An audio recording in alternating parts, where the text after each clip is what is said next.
In hierdie tema oor die Heilige Gees kyk ons na wonderlike geloofswaarhede oor die Gees van God. En hierdie week leer ons meer oor die ou bekende waarhede, dat hy by ons is en in ons woon. Maar ek doen dit omdat ek weet daar's baie mense wat maar nog twyfel. En kom ons kyk wat sê die woord van die Here hieroor. Onthou, geestelike groei is 'n voortgaande en 'n voortdurende proses. Ons kan nooit op een plek stil staan in ons geloof nie. As ons nie groei nie, gaan ons stadig aan agteruit. Ek wil vandag hê jy moet baie mooi hoor wat die Heilige Gees ook in jou hart vir jou wil sê. Dit is nie 'n goeie ding om te twyfel nie. Paulus sê dan word ons soos golwe heen en weer geslinger. Maar die waarheid van God se woord, skryf Paulus in 1 Korintiërs 12 vers 13, is dat al God se kinders, almal sê hy, is met die een Gees gedoop. Jy kan nie 'n kind van God wees en nie die Heilige Gees ontvang het nie. Dit het net op een plek gebeur en dit was geskiedkundig.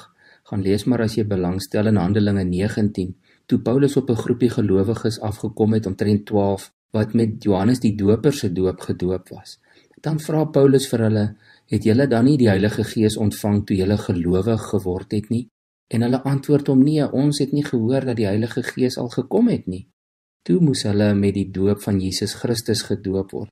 En daarna lees ons dat met handoplegging het hulle toe die Heilige Gees ontvang. Verder weet ons van niemand in die Bybel wat kan sê dat hulle 'n kind van God is sonder dat hulle die Heilige Gees ontvang het nie. Ek wil graag 3 verse vir jou lees en om dit persoonlik te maak, gaan ek dit net in die enkelvoud lees. Jy kan self gaan lees. Paulus skryf dit vir die Romeine gemeente. In hoofstuk 5 vers 5 skryf hy dat God vir ons hoop gegee het wat nie beskaam nie. Dan skryf hy, want God het sy liefde in jou hart uitgestort deur die Heilige Gees wat hy aan jou gegee het. En dan as ons verder lees in Romeine, omtrent die hele hoofstuk 8 handel oor die Heilige Gees en in vers 9 lees ons, jy word nie meer deur jou sondige natuur beheers nie, maar deur die Gees, want die Gees van God woon in jou. En net die volgende 2 verse ook, vers 10 en 11, omdat die Gees van hom deur wie Jesus uit die dood opgewek is in jou woon, sal hy deur wie Christus uit die dood opgewek is, ook jou sterflike liggaam lewend maak, deur sy Gees wat in jou woon.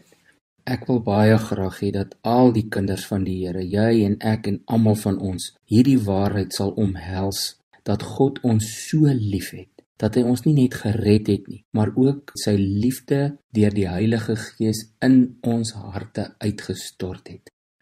Wat 'n wonderlike voorreg om dit te weet. Kom ons sê vir hom dankie daarvoor. Hemelse Vader, baie dankie vir hierdie wonderlike waarheid uit u woord. Dankie dat ons dit kan weet en kan vashou daaraan. Ons wat almal u kinders is, het u Heilige Gees ontvang. Ons prys u daarvoor. Amen.